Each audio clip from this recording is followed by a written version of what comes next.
This is winter and it's a busy time of the year for us in the NHS, and at times we know that when our hospitals are full and under incredible pressure, we do end up delaying some of our ambulances outside our emergency departments, which means that those crews can't respond in as timely manner as they need to patients who've dialed 999 or for an ambulance out in the community. So this is why we've put in our new facility.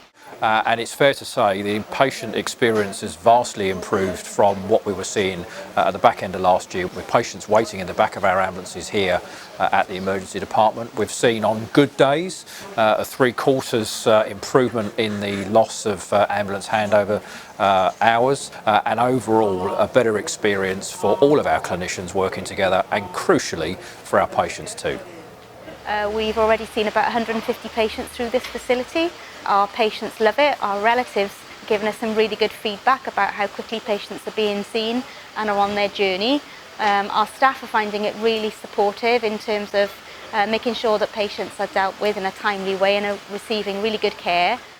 Could have been an hour in the ambulance, couldn't I? But when I came in, I was seen straight away, actually. Yeah, I think it's a brilliant idea, really. And I think it's working, because obviously the ambulance now could go out and get somebody else.